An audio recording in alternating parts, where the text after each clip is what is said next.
Welcome to unPACKed, an open-minded podcast taking a clinical, not political approach to helping pet parents around the world. I'm Sailor Jerri, certified dog trainer, virtual dog training revolutionary, owner of Tulsa Pack Athletics, and creator of the open-minded approach. And I'm Mattison, her friend, certified dog trainer and behavior consultant. Together, we have nearly 3 decades of experience in behavioral dog training. We've been working with real dogs and the humans who love them to create solutions to problematic behaviors that feel too big for them to tackle on their own. In this episode, we are fully unpacking a new case, diving deep into a behavioral topic that you, our listeners, asked for. If you're along for the ride, here's how it's going to look. First, we'll introduce the incredible and dedicated humans we've been working with and explain their intake process while we describe their dog or dogs and the behaviors they're experiencing. Then we'll walk you through our assessment and explain how we got there. Lastly, we'll break down the management and modification plan.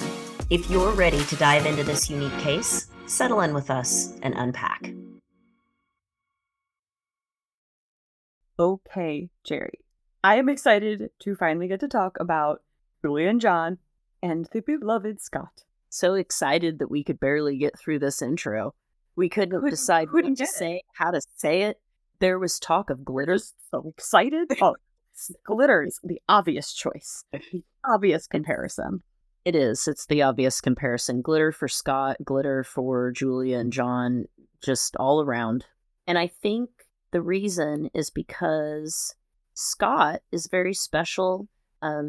He was in some kind of accident or had some kind of traumatic injury that made his life a little bit different than other dogs. But we're here to tell you that Scott is a perfect example of how dogs have no self-pity. They have incredible will to live. And so I hope everybody listens into this episode because it's inspiring and also very educational. And we hope that you come back for the next episode where you actually get to hear us talking to Julia and John. And I think really a humbling moment for me where I had just maybe thought that they were unicorns, right? And they reminded me that they aren't unique and that there's lots of people out there who have welcomed dogs with some type of physical limitation into their life. And you know, that's a responsibility that they are happy to have. And what we got to talk about with them specifically were what types of accommodations can we make to training plans in order to make it accessible for Scott. I did know about all of the special dog parents out there that are accepting animals into their home and loving them that have some kind of special need or limitation. But I've never been on the side of talking about their emotions and, you know, how they're living and transitioning from the day-to-day moments. So this was really, really interesting and special to me. And I was really excited to get to be a part of this because it wasn't something I felt like I got to experience before. So I think, Jerri, the best place to start would be for you to explain a little bit about the specifics of Scott's injuries. Information that we have about Scott's injuries are that he was dropped off at the Orange County Humane Society. That's in North Carolina in Chapel Hill. In 2021, under the name of Milo, my little boy's name is Milo, by his previous owner who stated that his legs had, and this is a quote, been weak since birth, end quote. So they did some x-rays on intake and there was a break in his thoracic spine. And for people that don't know, your cervical spine, that's the part that's up by your neck. Your thoracic spine, that's just the things you would commonly hear people say. And then right underneath that is the area of your thoracic spine. And that's like basically your chest area all the way down to, you know, your abdomen. If you think about that in a person. Okay. So you could kind of tilt that and think that that's what it is for a dog too, in general terms. I'm not a veterinarian. I'm just trying to help the listener understand what part of the spine we're talking about. That's helpful for me. You know, I come to you for physical and medical questions all the time because that is something that you have, you know, a couple years, 18 years experience. Yeah, some decent knowledge. Yeah. So they see that there is this break and the doctor at the time, the veterinarian at the time thought, okay, this is about 2 weeks old. It's healed a little bit. And so Hope Animal Rescue pulled him out of the shelter, renamed him Shade because he was throwing a shade with his face. Even the same guy. Yeah. immediately bring in the sass. From the time that he was pulled into rescue, from the time that they adopted him, was really just about 2 months. So whatever healing took place in that time allowed him to be able to find a home. And that's how he ended up with Julia and John. And oh my gosh, dog, he landed in a great, great home. It's true. It's the way that they talk about him. Like that's what it is for me. It's not the fact that they care for him. Like that's what you expect. It's the way that they talk about caring for him, that they feel honored and blessed to be able to be a part of his life and to be able to steward over him in that way. It was really touching. What was most touching to me about it is, and I get on to people all the time about savior complex. It's this weird Western thing that people do, and it's sewn into our culture, and so we all do it, I think, without knowing we're doing it, but that's not what they're doing. They were talking about it. There was almost like this, there was, it's like he already has a light that's shining and they just wanted to help everyone see it. Like they're just kind of there to like be it's the same way that you talk about Enzo. It's they're trying to help him reach the potential that he has, that he's capable of with what he's got. They're trying to help him get there. And I think he's their best friend. Yeah, we can all learn from that. Like if that's your friend, that's your best friend, and you go to all the links for them so that they help them being who they are and who they want to be. Yeah, it was really cool. He's such a cool dude. He's just this sassy, smart shepherd, and goodness, he's just so able, and I'm so excited to see where we can kind of take this with some of the sensitivities that we're trying to help them work through. But let's continue talking a little bit about the medical, because I know there is a little bit more to talk about in relation to in-depth grooming and physical care processes. So how did his injury affect sort of his more involved bathroom process? Like how, if you could just help me understand maybe how that damage impacted his bladder and his colon and things like that. His parents have explained it as quasi-incontinence. So let's just talk about incontinence really quick. Incontinence is the inability to control your bowels or your bladder. And those are controlled by sphincters. We have them in our stomach, in our bladder, in our bowels. We've got them different places in our body. And that system is controlled by our hormonal system. So just a general... Okay. Yeah, I mean, it's just kind of a general... So when... That's a lot going on. Yeah, there's a lot going on there, yeah. So a lot of systems. Some dogs will have incontinence because there's something going on hormonally and there's nothing else wrong with them, but they can't hold their bladder. So there's different meds that they have supplemented, and then they aren't incontinent anymore, but they have to take those for the rest of their life. There's different things that can cause that. Some dogs have a traumatic injury and they lose feeling, and that's why they can't control those sphincters anymore. There are some dogs that will have that kind of traumatic injury and they have some feeling to the extent that they can hold it in, but they can't go on their own. And this is what's saying. So what they've explained is that he's not leaving little turds all over the house every day. He'll have a bowel movement, just like a help expressing that bowel movement. So it will all come out. He'll have his poop, and then he goes about his day. And then there's, some dogs that's not what they're experiencing, and they have incontinence all the time, and they have to wear diapers or something like that. So it just depends on what their traumatic injury was and how the recovery, really not what the injury was. Really, it's more, I think, what the recovery is like. And do you think it was my assumption, but, his young age at the time of that injury has a big impact on that? What do you mean? Do you mean on the way he was able to recover, or? Yeah. Or maybe on on the ability to recover with him being young. Does that make it more likely to rebound? Does it impact the recovery at all? I think the dogs have does it really just depend? Yeah, I think dogs have a really strong will to live. And so if they have an injury that's debilitating but that doesn't kill them, they will learn to survive with that injury, period. They don't have, they could just have the knowledge that they need to continue to live and seek resources that help them stay alive. Really good point. That's when that part of their brain is bigger than ours. The part of their brain that the survival basically instinct, the seat for willpower. Yeah, it's larger than ours is.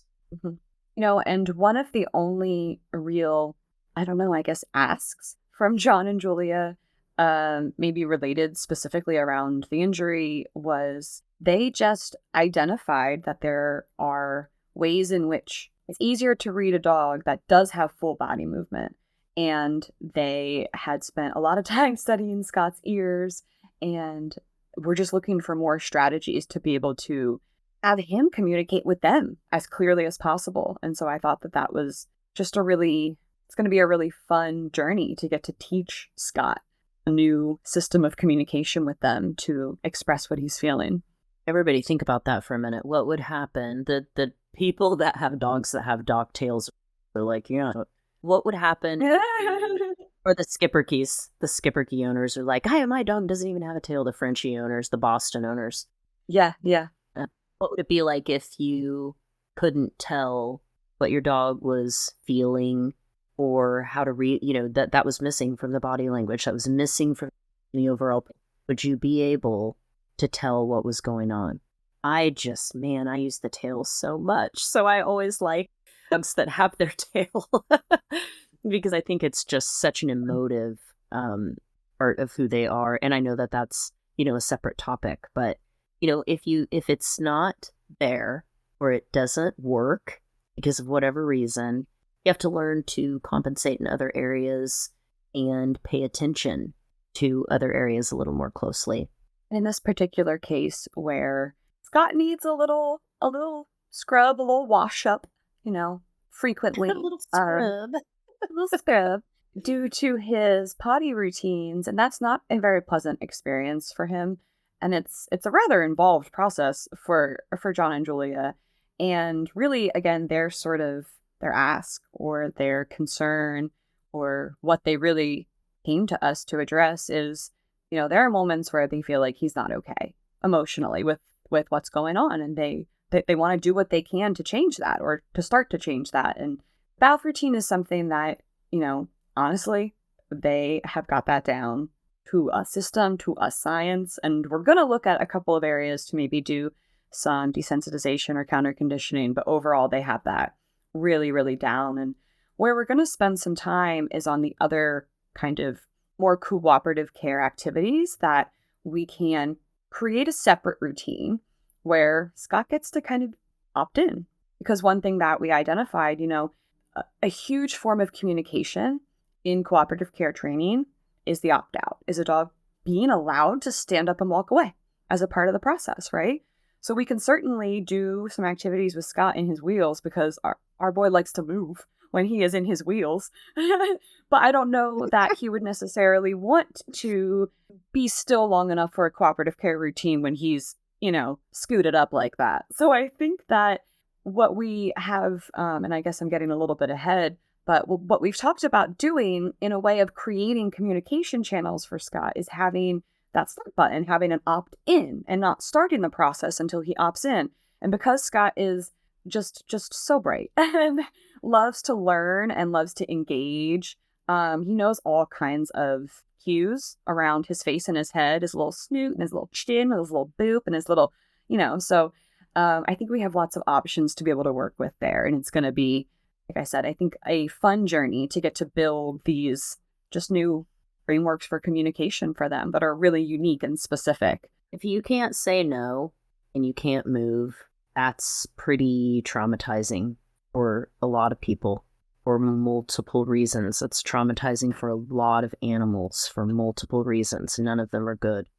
So we have to start talking about that this is a reality for our dogs. There are things they don't want to do, but they're terrified of doing them. And we're just like, must. It's not that we just stop doing this stuff. Oh, your nails trimmed. Well, that seems a bit extreme. That's swinging a little too far. It's how can we learn? Yeah. How can we teach? How can we elicit cooperation with them so that there's not this disconnect, between in going forward. And we're going to come back to the specifics of kind of creating these routines when we get into the modification plan and kind of how we plan to create and then preserve a cooperative routine while also simultaneously still getting his nails trimmed and still doing what we need to do for his day-to-day care, because it's not exactly something that you want to put off. And if there is a good system in place to get it done, there's no reason that has to stop. I think a really important consideration with cooperative care is that we use it for tasks where the answer can be no. And if the answer cannot be no, then you simply don't ask. That would be things like, medical care. Yeah, I'm working on that with a few of my clients right now. One of the dogs is scared of the car. Well, guess what? Sometimes we got to get in the car and go somewhere. So don't go through the procedure that we're doing for cooperative care. We don't go through all those steps and then put their dog in the car, because that's big time lying. You just don't ask and you just go. It's a completely different process. Yeah. Yep. It's really like management at that point. Yeah. There were a couple of other things that seem to really stress Scott out. Scott is a very sound sensitive dude, which when we were unpacking their plan with them, we got pretty into, that likely came from his other limitations and the fact that he took in so much of his information through observation, because he wasn't physically interacting with the world in the same way as another dog would. And so his hearing is potentially, and I think that his behaviors kind of show that that's a high possibility, that he has even stronger hearing than an average dog. And because of that, things like fireworks and gunshots are absolutely terrifying. And he has a particular fear of things being cut on the cutting board, which has, again, with these bright, smart dogs and their pattern recognition, he's now figured out, well, that drawer has the knife. And when they reach for the chopping board after that drawer, that's all it takes for him to absolutely lose his mind. He knows the drawer in the refrigerator where the peppers come out of versus the cheese. The cheese drawer is safe. The pepper drawer is not safe. And he absolutely panics. And that's something that they just really didn't want to see and want to find a way to create something a little bit smoother for him and not have to feel like they are shutting him off in another room and just hiding him away from things, but actually stepping into something a little bit different, a little bit more sustainable. But let's look at some of the goals that they had for Scott, in their own words, the things that they really wanted to do. And the number one thing was to really, again, understand his body language and just know what he wants and needs and be able to have him communicate that, because they're listening, they're, what do you want? What do you need? What can we do for you? And they want to just be able to get a little bit more response back that they can understand at least. They had a little bit of a shticky, I know. Understand their dog's body language and get to know what they want and need. I think many of the people that I work with definitely come in wanting to understand their dog better. But this is a particular case where John and Julia were just feeling limited by, the lack of information that they felt like they were getting from half of his body. I agree. Another, we're going to call short-term goal, because it's something that we really wanted to tackle first before we moved on to some other things, is his food motivation seemed a little bit finicky. So we have been and will continue to dig into that and see. We've talked through diet switches. We've talked through maybe using an appetite stimulant. We've talked through a couple other possibilities. So we're going to continue to work through a solution there. And the reason that is such a, key first step is because two of their other goals are to solidify recall, because specifically when Scott got his first set of wheels, he just gone the middle of the road. And so it's something that they just he tasted freedom, and he was gonna just see where the road could take him. And they like, what? No. What? He was like, what did you give them to me for then? If not for this, for what? Yeah, it's like, oh, I thought I was supposed to be moving around. And they want him to have so much freedom, so they really want a way to be able to bank the reps needed to have a strong, classically conditioned recall. Like that's an understandable priority for when he's on his wheels, because having a long line attached to that, not entirely practical. No. Probably actually pretty treacherous. Yeah, I mean, I think it would be cool to see somebody build some sort of thing that came up and that like a drag line that came behind. Yeah. Saying if anybody's out there that wants to engineer and patent something like that for dogs like The Scott's. extendo It's the leash. extendo. The go-go gadget. The go-go Drag line. gadget extendo. That would be so cute. Scott would be the first one. Let us know. We'll mark it for you. And another goal that they had was around crate comfort. And this was for a very specific reason. And I think that this is really important to talk about because I kind of went through a very similar thing with my dog. And I know that we're not alone in that. And the reason they wanted Scott to be comfortable in the crate was not because he's crated in their house. He's not in the kennel. He doesn't need to be. My dog isn't either. There's no instance, no reason for him to be in the kennel. But there are other instances in his life where he has to be in a kennel. Our particular one was we were conditioning a car kennel for travel, and we needed him to be comfortable for potentially long car rides and long periods of time in that kennel. Now, for Scott, it's more specific to when he boards because he boards at a vet facility. Because of his specific routines, he needs people who are more equipped to care for him. And he's going to be kenneled during that process. And they just know that that's not something that's entirely comfortable for him because it's not something that's normal for him. And they have a desire to have some continuity for when they aren't there to make that an easier process for him. So we are looking into the specifics of where he's actually boarded and looking at the style of kennel that they use and, really trying to create as much similarities as we can. And then we're going to be doing some conditioning and just over time, because there's no urgent rush here, we're just going to be helping him feel a little bit differently about the kennel. I'm going to tell you guys right now that if you choose not to use a kennel, that's totally up to you. Totally fine. I don't have one in my house even right now.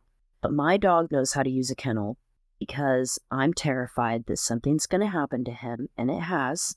Something's going to happen to him, and he's going to have to go to the hospital, and it would be the first time that he had to use a kennel or he didn't know what was going on, and that he would think that he was injured and trapped in some prison and had no idea what that was and why those people were putting him in that box. It's too much for me. I can't. Yeah. So I remember when he had his foreign body surgery, the techs were like, he just always goes right into his kennel. He's so good. He's quiet during the day. And then that way his body can heal. And he's not like that the entire time he's in the hospital because he's not crate trained. So just consider it. And we have a free crate course on that. Yeah. If your dog is not crate trained, Mattison wrote that course. Steph, shout out. Teamed up with 2 other trainers. And it is very comprehensive no matter how old your dog is. And I'll tell you that every single one of my clients takes that course, and I don't even remember the last time I had to really even help them with crate training. They're just like, oh, look at this, it's working. I'm like, you don't say.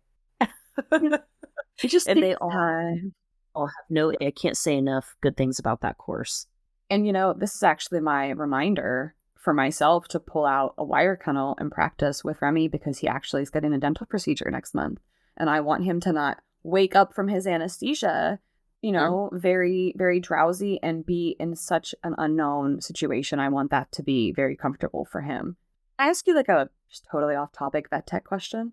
If I were to send my dog in for a procedure with a blanket, is that appropriate to have something put in within his kennel that's familiar? Or is that potentially dangerous to introduce germs? So no, I wouldn't worry about the germs because it's only going to go in post-op.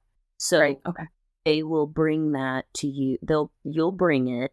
And then just say, hey, when my dog's in recovery, can you use this blanket or can you put this blanket in there? They have a nurse with them all the time because they have to be extubated. And they have to have their vitals, monitored and things like that before they go back in a kennel that will be their recovery kennel. So that's where that blanket would be. So no, as long as they are in the practice of putting little beds in there, which they should be for comfort. It's a fear-free practice. I'm super happy with this vet clinic. Yeah. Oh, that's good. Then, you just ask if your dog can have that post-op, and they'll be like, oh, sure, and they'll board, and then you just make sure that you ask for it when you come back to pick up Remy. Okay. Perfect. That was really good advice. Thank you. I don't want to be like a dog mom, but I want him to have something comfortable and familiar. I already know when they come in and I'm like, nope, we're not. No, I'm that dog mom. Excellent. Well, now I can confidently be that dog mom. You can. And you can, you can always set boundaries and be kind. You can always, when I set a firm boundary, I thank people in advance for respecting it and for upholding that for me. And then we don't generally have to talk about it much after that. People want to be a part of something. They don't want to be told what to do and bossed around, but they want to help. Yeah, absolutely. So looking at some of the longer term goals, and I guess only longer term because this is something that we have to work on some of these other things first and get the food motivation and learn to communicate with him and things like that. But really helping him manage those overall fears, and not just loud sounds, right? Also medium sounds. He's definitely a sensitive boy, and building up his confidence. And I don't know that we used this phrase with them, but it's something that's been very top of mind for me with some of my clients. But I think building the resilience as well, the response to that stress, the response to that fear, and the recovery. That's something I actually, when I was very into running for a short period of time, when you're looking to improve your overall speed for an upcoming race, you don't just bump up the speed of your whole run. You do sprints. And what you're actually focused on is the recovery time in between those sprints. It's not about how fast are those sprints. It's how fast can you get your breath back in between them and then do another one. And I think that that's something I use with my clients with reactive behavior is, okay, well, first we need to learn how to recover and how to regulate. And then we can talk about actually shrinking that bubble. That's such a great analogy for people that are like, I just don't get why this is happening. Well, that's because your dog is trigger stacking and has no time to recover in between. Each individual thing in itself is like a deal. But when you put a whole bunch of sprints back to back, when you put a whole bunch of triggers back to back, you have to be able to recover between them. And as you practice more and more, just like Mattison's saying, that recovery time becomes faster. And then you can handle longer distance, faster, more triggers over a shorter period of time. Yeah. I have a client right now who is actually trigger stacking both good and bad emotions in a single walk. Think about that too. Because that is so descriptive of my own personality. I mean, sometimes they all get thrown in the same pot, right? And they all just get mixed up, and it's like, I don't know what I'm feeling, but I'm up here. I'm at a 9. And, in his case, it's specific to excitement, maybe to see people, and then prey drive, seeing a bunch of deer. But then he sees a big dog, which is scary. So now he's got a fear response, and it's all stacking together because it's all nervous system dysregulation. Yeah. I think those dogs are generally dogs that are candidates for medication. I'm just going to throw that out there. I'm not saying it as a blanket term. I think each case is individual, but when you have a dog that's feelings are so layered and complicated like that, and they literally cannot, I mean, what are you going to do? Stop the world? Never take them outside? Nothing.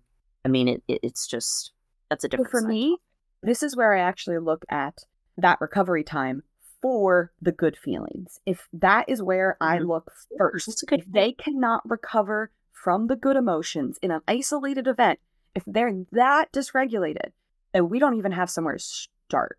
And that's when I normally take a step back and say, we probably need to, bring somebody else into this conversation, because I don't think that we're at a baseline where we can really learn. Yeah, it happens. It doesn't happen often to me, but it happens. I normally have one dog. It doesn't happen often.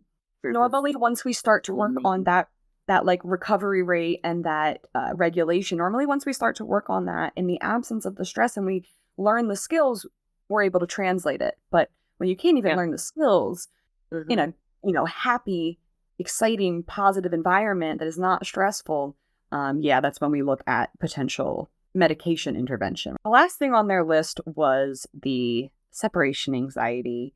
And this is something that really what stood out to them, and this goes back to something that we were just talking about, and we've talked about before when we have really, really smart dogs, is their ability to pick up on this pattern recognition.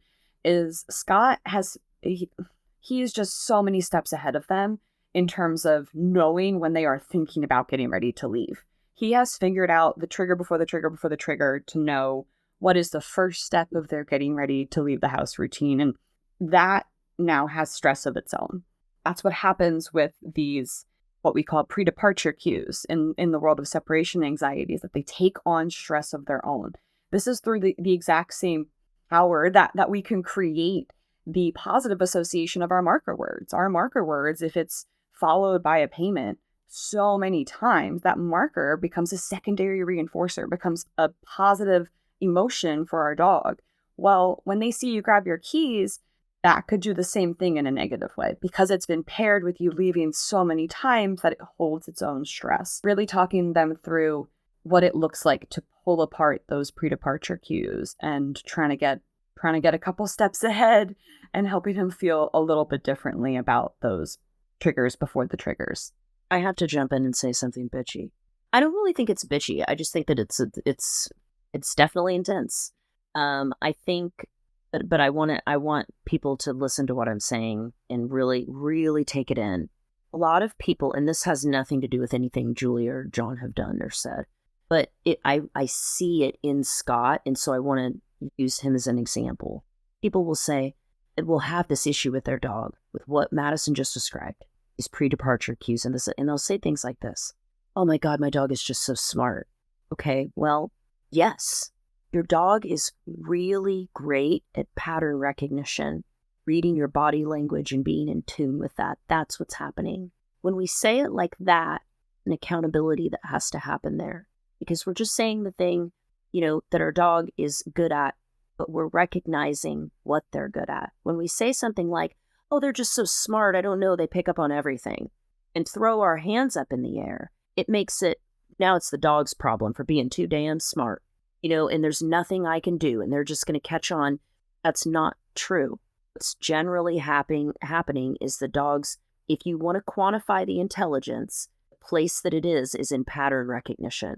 And so that takes us stepping in and, again, referring back to what you said, Mattison, is breaking down those pre-departure cues and working on each step. But we have to do something. We can't just be like, oh, my dog's just really smart, and then that's the end of it. So, of course, Julia and John were not doing that. They recognized that his intelligence is in many areas, and that's one of them.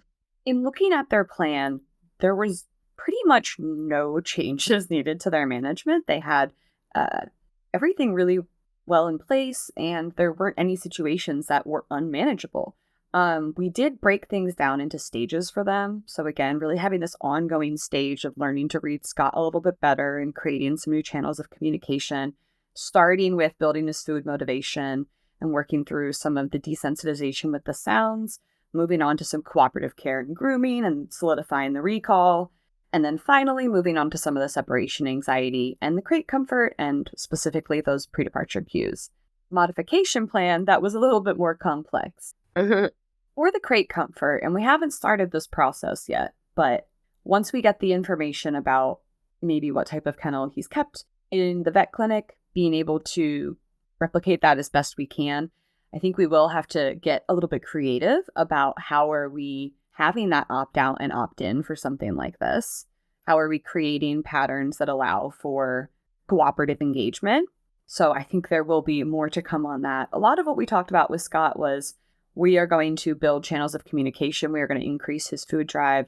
We're going to do some counter conditioning and desensitization to things that stress him out. And then we're going to build some really unique patterns for him to be able to opt into things that are going to be a part of his everyday life and they just want him to feel better about. For me, that's what his plan kind of boils down to for where we're working right now, knowing that the separation anxiety is not something that is actually impacting them all that often, but they do want to have that kind of on the horizon as something that we'd like to continue to work towards. But really starting with like the everyday stress and de-stressing those moments that are unavoidable and they just don't want to have to just hide him away from them. Something like folding laundry and kind of whipping a piece of clothing to be able to fold it. Yeah, that's a really stressful night for him. And we actually talked about specifically with sound triggers like that, where there's one volume with which we whip, right? Like if you were to just sort of lightly whip it, it wouldn't really make the noise. And how can we do desensitization to something that is like a one volume thing? And well, what we discussed was taking a sound recording or going to YouTube and actually finding a clip and then taking it down to volume 1. And now we have the baby. Lightly whip it. That's a very good point because it produces different sounds. The air comes out of the shirt different. all those little tiny things matter to dogs, that we don't think about them because we have all these other things we're thinking about. They're thinking about what's going on in the room that they're in right then. So lightly whip it. That's the lesson for today. Whip it real good. Whip it real good. But only after proper desensitization. Correct.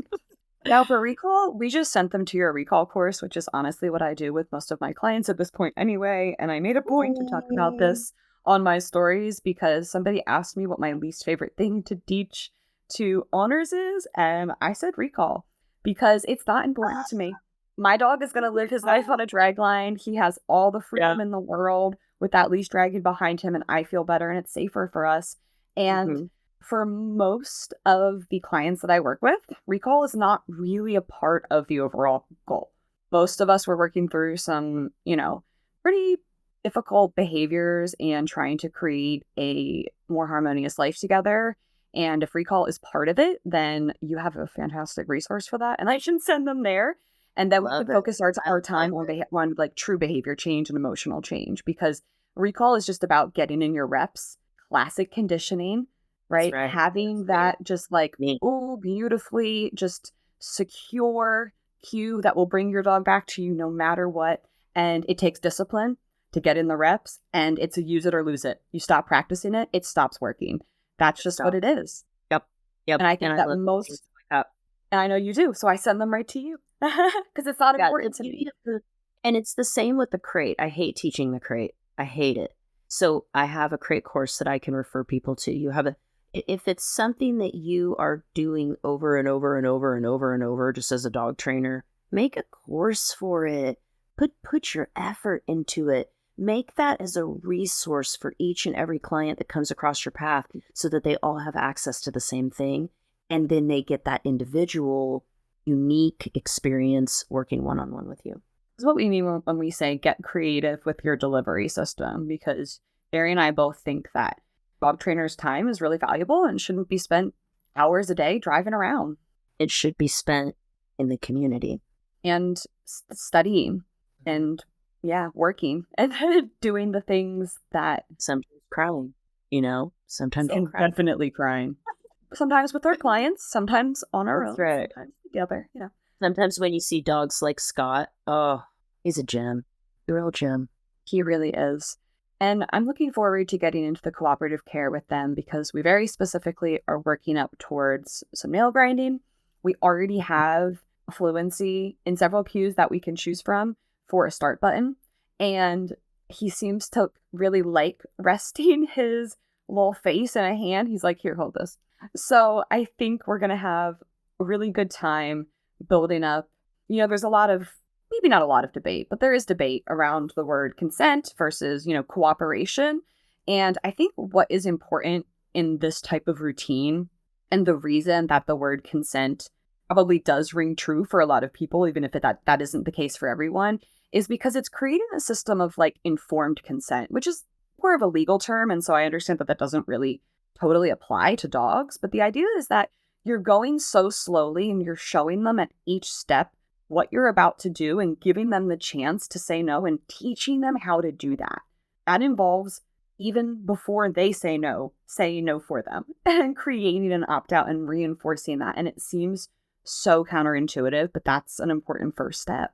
And that's why I think cooperative care and creating these informed consent routines is really important in this type of training and in allowing dogs to feel differently about routines that are a part of their everyday life. Cooperative care is not just for dogs, it's for multiple species. And I've been really working on that with old drop dead Fred, the billy goat. Some of you know I have. And what have you been doing with him? I don't know about this. Everything that I do with Fred is it's just script structure, pattern, and he has to opt into it. Otherwise, I thought you meant you were doing like a new grooming routine.